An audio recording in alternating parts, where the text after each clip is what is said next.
Buonasera, benvenuti a questa edizione del nostro telegiornale. Vediamo insieme i principali titoli. La tragedia di Porticello, ritrovati i corpi, tra quelli recuperati c'è il cadavere di Mike Lynch e della figlia 18enne. I sub sono entrati nello scafo del veliero affondato che si trova ora a 50 metri di profondità, immersioni molto complicate, in azione anche un robot sottomarino e i sommozzatori che avevano partecipato alle azioni di salvataggio della Costa Concordia. Intrighi, servizi segreti, alta finanza, un intreccio internazionale aleggia intorno alla vicenda che presenta ancora molti lati oscuri, mentre la procura di Termini Imerese prosegue con gli interrogatori dopo aver sentito per 2 ore il comandante della Bayesian. Confiscati beni per 100 milioni ad Antonino e Carmelo Paratore, imprenditori vicini al boss Zuccaro, un impero costruito grazie ai patrimoni della mafia. Tenta di violentare la cugina al porto di Pozzallo, fermato da una coppia di passanti. 20 tonnellate di ceneri in un giorno nell'800 di Catania è il quantitativo di sabbia vulcanica conferito nelle isole ecologiche, che si somma a quello della raccolta porta a porta. Mentre si fa la conta dei danni del maltempo, torna il sole, in arrivo l'anticiclone delle Azzorre con temperature nella media. Il popolo della tuta gold in delirio per Mahmood alla Villa Bellini, l'idolo dei giovani si è esibito nell'ambito della rassegna Catania Summerfest. Calcio, Sirigu sempre più vicino al Palermo, il Catania lavora in vista della prima di campionato sabato contro il Sorrento. Toscano chiede ai suoi una partenza importante.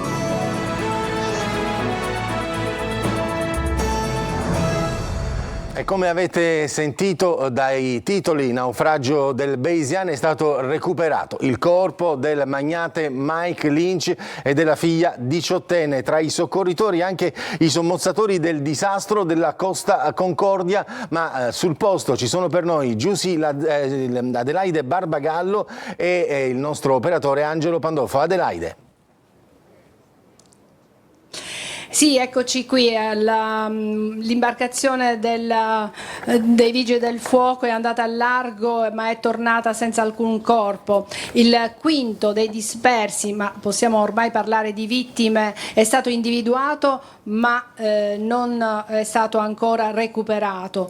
Invece sono stati recuperati i corpi di altre 4 vittime, 2 sono state portate al molo di Porticello intorno alle 16, altri 2 proprio pochi minuti fa. Sono iniziate le operazioni per riconoscere le vittime, sul molo sono arrivati anche alcuni dei parenti. Ufficialmente sono stati identificati il presidente della Morgan Stanley International, Jonathan Bloomer, re della finanza inglese, e l'avvocato Chris Morvillo, avvocato di Mike Lynch, il magnate che era anche l'armatore della Bayesian. Anche lui sarebbe stato recuperato ma ufficialmente non è stato ancora identificato, e con lui sarebbe stata recuperata anche la figlia Anna di 18 anni. Questo è certo perché i primi 2 corpi erano di un uomo e di una giovane donna, e quindi presumibilmente è proprio la figlia del magnate.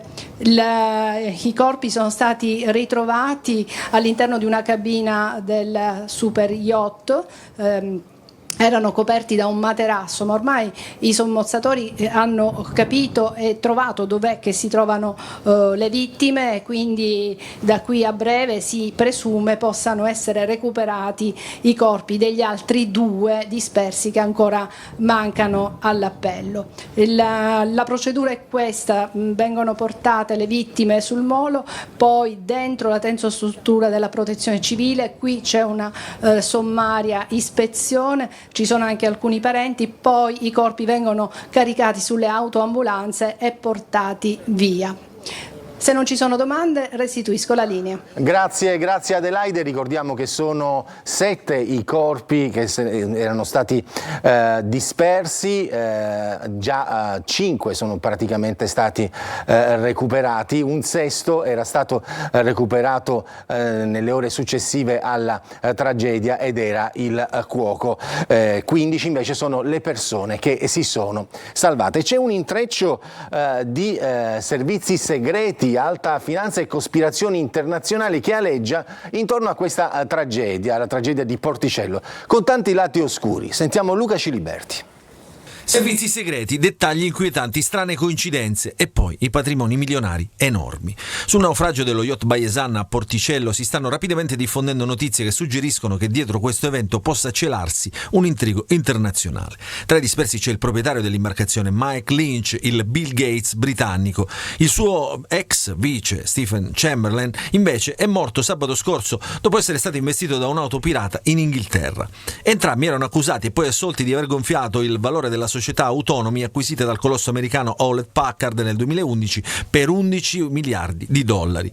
Sull'imbarcazione c'era anche l'amico Jonathan Bloomer, presidente del gruppo assicurativo Hiscox e di Morgan Stanley International, che al processo aveva testimoniato a suo favore. Anche Bloomer è tra i dispersi. Mike Lynch e Stephen Chamberlain poi non erano solo uomini di affari di successo, erano profondamente inseriti in reti di potere globali. Dopo la vendita di Autonomy a Hewlett Packard nel 2011 si sono concentrati su Darktrace, una delle aziende più avanzate nel campo della sicurezza informatica. Darktrace era una società strettamente legata ai servizi segreti di tutto il mondo e arruolava tra le sue fila ex membri di MI5, MI6, FBI, NCA e CIA. I suoi contatti si estendono fino a Westminster e al potente mondo della finanza internazionale. Darktrace, con le sue tecnologie avanzate e le sue connessioni, potrebbe aver rappresentato una minaccia per i poteri molto influenti e il tempismo degli eventi solleva più di un dubbio. Il popolare quotidiano inglese The Guardian racconta che Lynch avesse una particolare inclinazione per James Bond. Si dice che le sale conferenze siano state chiamate con i nomi dei nemici di James Bond come Goldfinger e Autonomy aveva persino una vasca di piranha nell'atrio in omaggio al film 007 Si vive solo due volte. E dai complotti internazionali all'inchiesta poi reale che ha aperto la procura di Termini Imerese, che ha già sentito il comandante della barca per 2 ore e che sta procedendo con gli altri interrogatori, sembra però propendere per l'errore umano. Manlio Viola. Mentre i sommozzatori riescono finalmente a entrare nello scafo a 49 metri di profondità e recuperare i corpi delle vittime, e mentre in Inghilterra fra i tabloid dilaga il complottismo, parallelamente in silenzio e senza clamori continua l'inchiesta sulle cause della tragedia di Porticello. A Palermo sono arrivati 4 ispettori navali inglesi che affiancano le autorità italiane nelle indagini, una procedura che il console ha definito normalissima. Nel massimo riservo per oltre 2 ore è stato ascoltato James Catesfield, 51 anni, il comandante del Bayesian. Il PM della Procura dei Termini Imerese, che ha aperto un'inchiesta sul naufragio, lo hanno interrogato ieri fino a tarda sera per ricostruire le fasi drammatiche dell'inabissamento e per acquisire dettagli tecnici utili alle indagini. Gli interrogatori proseguono anche oggi con gli altri membri dell'equipaggio e con tutti i testimoni. I sopravvissuti alla tragedia vengono ascoltati all'Hotel Domina Zagarella. Sono stati acquisiti anche dettagli tecnici sull'imbarcazione dopo che i sommozzatori hanno confermato agli inquirenti che la nave è integra, l'albero non si è spezzato e non ci sono danni alla chiglia. Secondo gli ingegneri del gruppo di fabbrica del Bayesian è alta la possibilità che si sia trattato di un errore umano. Le ipotesi più gettonate sono quelle dei portelli del vano motore dimenticati aperti o della ribalta abbassata o di entrambi, comportamenti non adatti ad affrontare il maltempo e che avrebbero fatto imbarcare acqua. Ma si tratta soltanto di ipotesi da verificare. Parallelamente all'inchiesta penale è stata aperta anche un'inchiesta amministrativa sul rispetto del codice della navigazione e sulle dotazioni di sicurezza di bordo. La titolarità di questa seconda inchiesta è della Direzione Marittima di Palermo come articolazione del Ministero dei Trasporti e cammina parallelamente a quella penale. Entrambe le inchieste sono affidate alla Guardia Costiera. Bisognerà comunque attendere gli esiti di molti accertamenti prima di poter capire davvero cosa ha causato questa tragedia. E adesso voltiamo pagina. Maxi confisca per Antonino e Carmelo Paratore, padre e figlio, già agli arresti, entrambi a capo di uno dei gruppi imprenditoriali più importanti della Sicilia orientale, che avrebbero costruito un vero impero con fondi però illeciti. Simona Mazzone. Da umile carpentiere a uno tra i più facoltosi imprenditori siciliani grazie a stretti rapporti instaurati da decenni con la mafia. Un'escalation impressionante che in 40 anni ha segnato l'ascesa di Antonino Paratore e del figlio Carmelo a capo di un patrimonio di oltre 100 milioni di euro consistente in 14 società di capitali, 8 fabbricati e in svariati rapporti finanziari, oggi oggetto di un provvedimento di confisca eseguito dalla DIA di Catania. Si tratta di uno dei gruppi imprenditoriali più importanti della Sicilia orientale, ambientale operante in svariati settori, principalmente nella gestione e nello smaltimento dei rifiuti industriali, con la Cisma di Lentini, attualmente in amministrazione controllata. Negli anni Paratore, grazie ai rapporti con il boss ergastolano Maurizio Zuccaro, detenuto a Milano, storico esponente del clan Santa Paola Ercolano, sono riusciti a creare una vera e propria galassia di imprese, con società attive nei servizi di pulizia degli ospedali, nel settore immobiliare e nella gestione dello stabilimento balneare Le Piramidi, sul litorale catanese. Proprio alla fine degli anni 90 gli investimenti della famiglia sono legati a massicce emissioni di capitali non giustificate se non dalla provenienza illecita connessa a Zuccaro, un legame testimoniato anche dalla presenza dei Paratore al battesimo della figlia del boss e al matrimonio del primogenito, anche lui condannato per mafia e che secondo i giudici è proprio all'origine dell'impennata economica degli imprenditori. L'indagine avviata nel 2020 dalla DIA ha infatti preso in esame la posizione dei Paratore, già arrestati nel corso dell'operazione denominata Piramidi.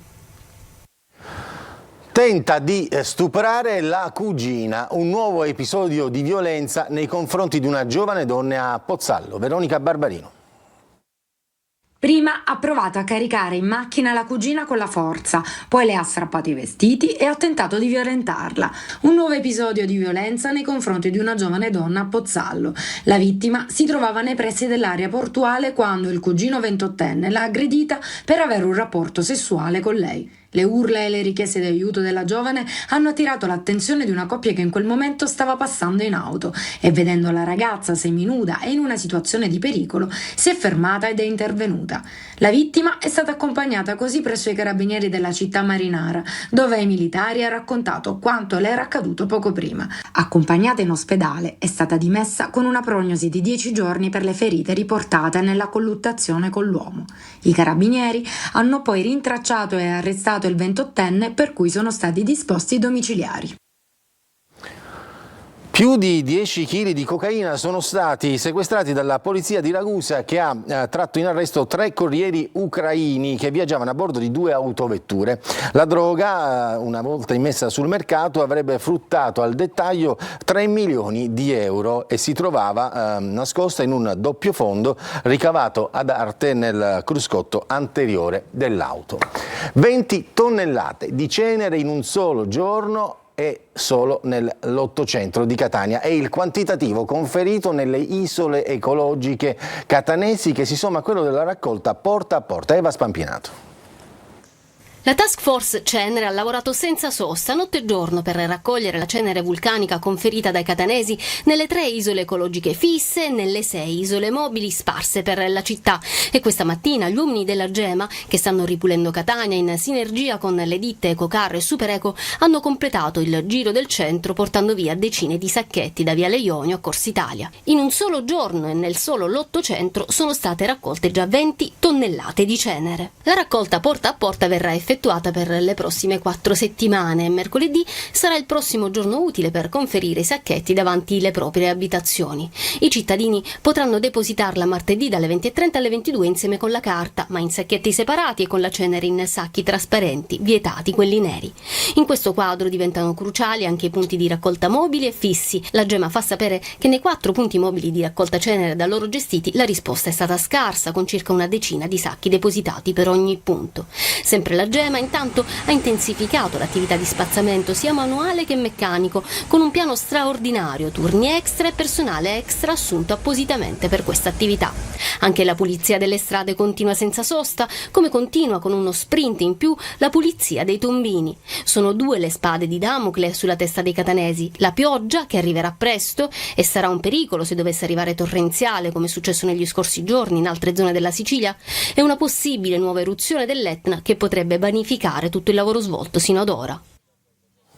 E il ministro per la protezione civile e le politiche del mare, Nello Musumeci, ha firmato il decreto per rimuovere la cenere vulcanica. Dice il ministro: ho firmato per disporre lo stato di mobilitazione straordinaria del Servizio Nazionale di Protezione Civile a supporto della Regione Siciliana per la recente caduta della cenere vulcanica sui versanti dell'Etna. Con apposite ordinanze del Capo Dipartimento Nazionale si provvederà ad erogare alla Regione le spese sostenute dai comuni per ristabilire le condizioni di normalità. E rimaniamo nel catanese, a Giarre, dove una donna è stata denunciata per alcuni furti in abitazione commessi con la tecnica che i carabinieri hanno definito del ciao ciao, cioè salutava gli anziani dal balcone per farsi aprire il portone. Simona Mazzone. Due anziane affacciate al balcone di casa, una donna in strada che le saluta, dice di essere l'addetta alle pulizie di uno dei condomini del palazzo, dopo aver carpito un cognome a caso dal citofono, rendendo il tutto più credibile. La donna, che si vede chiaramente in queste immagini, però non è una collaboratrice domestica, ma una ladra. Dopo 2 furti messi a segno è stata fermata dai carabinieri che hanno impedito il terzo colpo. Siamo a Giarre, nel catanese, e il modus operandi è lo stesso. La donna sotto casa delle anziane le saluta come a conoscerle da tempo, chiedendo di entrare nel palazzo per recuperare il proprio auricolare caduto sul balcone mentre era intenta a lavorare. Le anziane, ingannate dai modi gentili, la fanno entrare accompagnandola fino in balcone così da aiutarla nelle ricerche. Nel frattempo una complice, grazie alla porta socchiusa, si intrufola in casa svuotando le borse e prendendo monili e gioielli in camera da letto. Dopo averla fatta franca, la truffa stava per scattare anche in via Massimo d'Azeglio, ma questa volta la donna è stata fermata dai carabinieri proprio mentre si sbracciava per salutare un anziano seduto in terrazza al primo piano dello stabile. Qui è stata bloccata e identificata. Si tratta di una 28enne di Siracusa incensurata. Indosso aveva un auricolare nascosto nel reggiseno che avrebbe poi fatto finta di ritrovare. Per la donna è scattata la denuncia. Adesso c'è la pubblicità, poi parleremo di meteo e di Mahmood.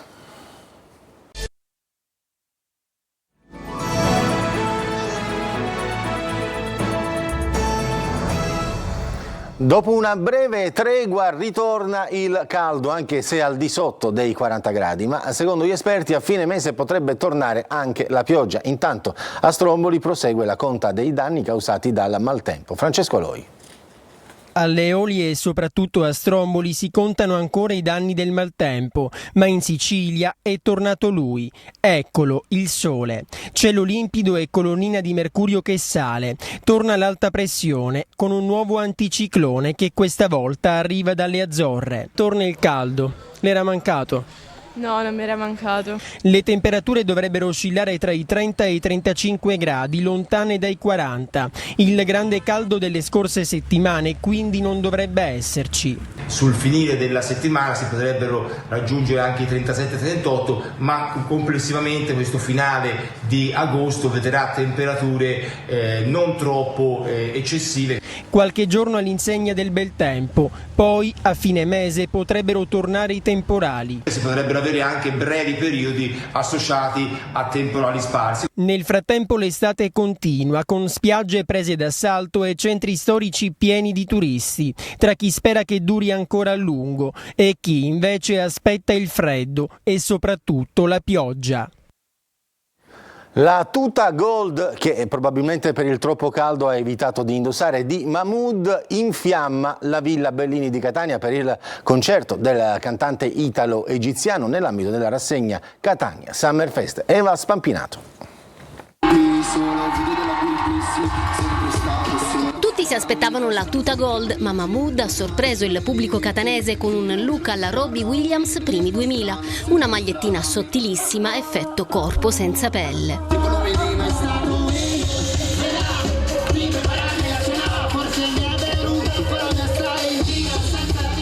Look, corpo, movimenti e quell'inconfondibile timbro vocale che ha reso Mahmood un vero e proprio idolo per i giovani, imponendosi nel panorama della musica italiana come uno dei più amati artisti sforna tormentoni.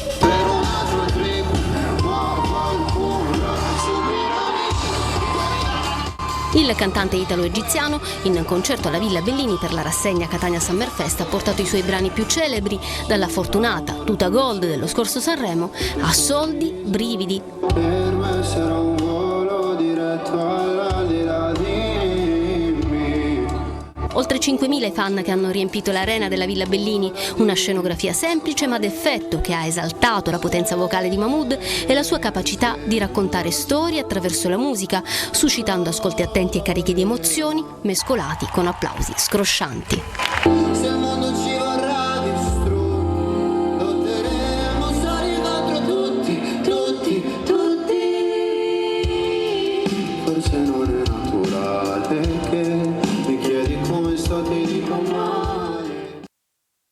Una pausa pubblicitaria, poi torniamo per parlare di calcio.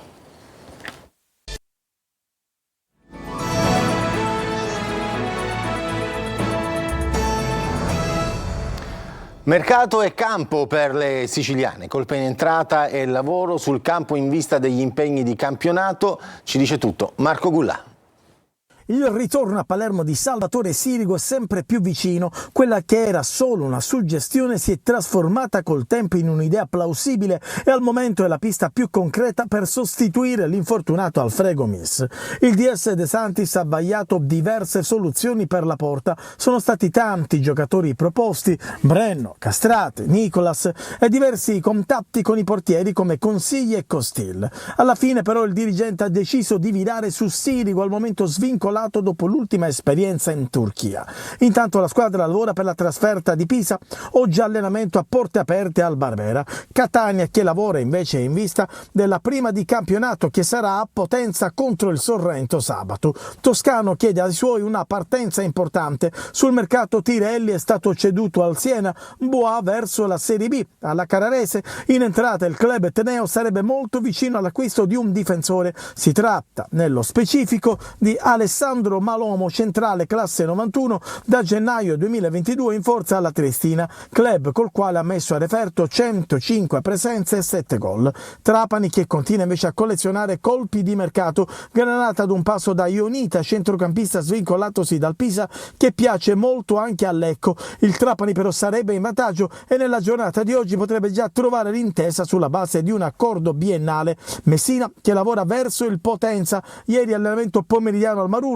Domenica sarà assente l'attaccante Petrungaro che dovrà scontare un turno di squalifica.